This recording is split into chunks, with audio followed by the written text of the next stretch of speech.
Olá, sétimo ano, tudo bem com vocês? Eu sou a professora Aline e vamos para a aula de número 45 de arte. Hoje eu trouxe para vocês o artista chamado Lazar Segal, que ele é bem conhecido aí como um artista brasileiro, mas não tem aí, não é nascido no Brasil, mas acabou fazendo aí sucesso e deixando uma marca aí no Brasil e reconhecendo então a cultura brasileira e as paisagens naturais brasileiras. Como objetivo, nós temos pesquisar, apreciar e analisar formas distintas das artes visuais, tradicionais e contemporâneas, pesquisar e analisar diferentes estilos visuais, contextualizando-os aí no tempo e no espaço. O Lazar Segal, então, como eu comentei, ele é natural, nascido então no território que hoje é a atual Lituânia. Ele é pintor, escultor, escultor, gravurista também. Ele nasceu em 1889 e faleceu em 1957. Temos um autorretrato já aqui dele de 1927 e foi um artista que fez vários autorretratos. O trabalho do Segal, ele teve influências muito fortes do impressionismo, que é onde se observa então as cores da natureza e tudo mais, também do expressionismo, onde se concentra então no lado sentimental, a emoção humana. E também participou do modernismo, então ele fez aí, migrou entre vários movimentos. Os temas aí mais significativos dele foram representações aí de sofrimento, a guerra, a perseguição, então ele tem temas muito trágicos na sua carreira. Por exemplo, essa pintura de 1920, Família Enferma.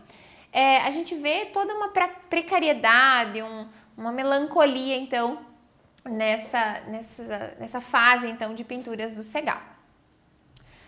Os desenhos, eles são importantes aí na produção do Segal e como na gravura também, eles têm esses temas, então, das pessoas pobres, dos marginalizados pela sociedade e ele traz, então, para suas formas uma deformação bem expressiva e situa esses personagens, então, em espaços que os oprimem, o que gera um clima assim ainda mais forte de tristeza, de abandono.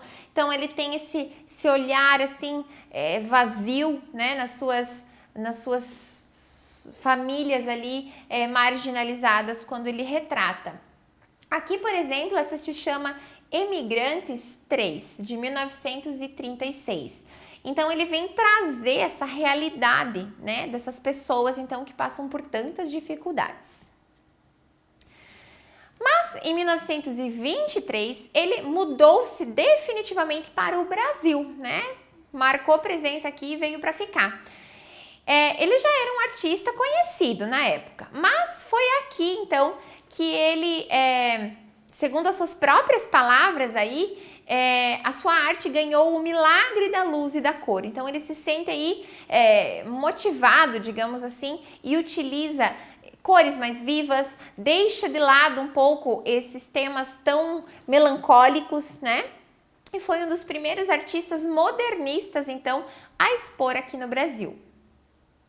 Nesse período aí no Brasil, ele se dedicou, além da pintura, também a artes decorativas. Então, ele criou a decoração, por exemplo, do baile futurista, que ocorreu no Salão do Automóvel Clube, em São Paulo, e os murais para o Pavilhão de Arte Moderna de Olívia Guedes Penteado. Então, ele trabalhou na decoração de interiores também, criando, então, painéis decorativos. Na imagem, há um projeto de cor, então, para o salão de baile. Não encontrei fotografias do salão propriamente dito, mas um projeto do que foi retratado, então, e decorado este salão de baile. Na sua obra, então, agora no Brasil, ele acaba descobrindo, assim, um outro universo, Ele tem aí um fascínio pelas cores do Brasil, E acaba se apaixonando e faz questão, então, de introduzir na sua arte toda essa influência brasileira, Seja das cores, também com as paisagens que os cercavam, E ele acaba criando um estilo bem nacionalista, então ele acaba pintando o Brasil. Por isso, ele é facilmente confundido como um pintor, um artista brasileiro. Mas ele é nascido judeu na Lituânia e acaba, né, conquistando aí espaço no Brasil e abordando então nas suas artes os temas brasileiros. Aqui nós vemos uma pintura bem diferente do início, né, onde mostram pessoas marginalizadas e sofrendo e tudo mais. Aqui nós já temos então Paisagem Brasileira, que foi realizada por ele em 1925. Então, ele traz as cores do Brasil, a cara do Brasil nas suas pinturas. Outras pinturas dessa época, então, Morro Vermelho, Perfil de Zulmira. Então, ele mostra, ele vem trazendo com as cores, ele mostra a pele negra, os vários tons das peles, então, e ele vem mostrar tanto a diversidade também cultural, né, do país que ele acaba se apaixonando. Entre os anos ali de 1927 e 28, ele realiza exposições então individuais, que são conhecidas como a sua fase brasileira. Nesse período aí fica clara essa influência então do Brasil como tema nas suas artes.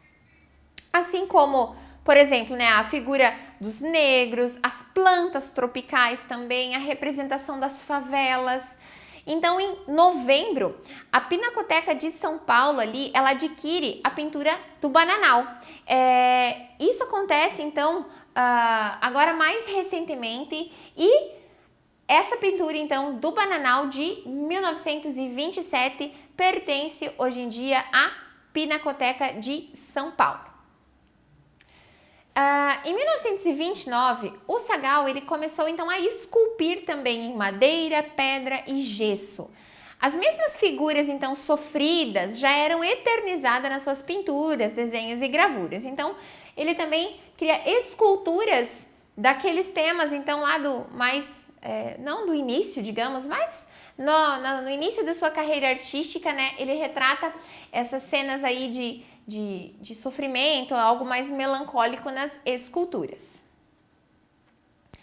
Em 1935, ele começou aí duas das séries mais importantes aí que viriam a ser da sua carreira. As interpretações da natureza, de Campos do Jordão, e os retratos de Lucy. Aqui ao lado nós temos então uma tela de 1935, que é a primeira de uma série bem importante dentro do conjunto então da obra do Sagal, que representa então a sua modelo, né, Lucy. Em 1936, ele vem aí mostrar toda a sua habilidade de retratar essas cenas dramáticas e a gente pode dizer que atingiu aí seu ápice, seu auge, com telas de grandes formatos, que são campos de concentração e navio de emigrantes, o navio de emigrantes que está ali ao lado. E aqui ele acaba ganhando um lugar na pintura expressionista, onde vem esse lado emocional, esses sentimentos humanos, então, pintados e retratados nas suas telas. Outro trabalho de 1945 que se torna bem expressionista é Campo de Concentração, onde ele mostra a realidade, a dor, a tristeza, né, o sofrimento realmente desse local. Ele também possui um museu, o Museu Lazar Segal, que foi uma iniciativa aí da sua companheira, a Jenny Klabin Segal, que ela começou em 1967, isso foi 10 anos depois da morte do marido, do artista. Então, ela começou esse trabalho de autenticação de obras que não estavam assinadas e também acabou reunindo então e organizando um local para a criação de um museu, que foi aí fundado nesse ano, então, marcados 10 anos da morte de Lazar Segal, e foi inaugurado na antiga residência do casal. Então, o museu ele fica localizado onde o artista já morava, né, com a sua esposa, sua família. Nós vemos então nas imagens que tem um jardim, tem esculturas, é um espaço também onde tem não só a exposição, mas oferece ali cursos, oficinas e tudo mais. Então, além desse acervo, né, museológico aí comum, ele também tem esse centro de atividades culturais, né? Tem visitas educativas, cursos aí de gravura, fotografia, tudo mais. E acaba sendo aí um local de ver e de se fazer arte. O artista faleceu na cidade de São Paulo em 1957, aos 68 anos, sendo reconhecido, né, como já era, então, um dos grandes nomes da arte moderna brasileira. Outro autorretrato, então, dele de 1931. Então, 10 anos depois do seu falecimento, a esposa, em homenagem a ele, então, funda o Museu Lazar Segall, deixando aí para a história da arte um cantinho especial registrado do artista que não nasceu brasileiro, mas tornou-se brasileiro aí artisticamente e registrando as suas vivências e aquilo que ele considerava aí o mais belo, né? Se tornando brasileiro, então, na maneira de fazer o seu trabalho. Muito bem, assim, conhecemos mais um artista aí no mundo da história da arte, o Lazar Segall, que também deixa o seu espaço e assim aprofundamos mais um pouco o nosso conhecimento aí sobre a arte de modo geral. Um abraço e até mais!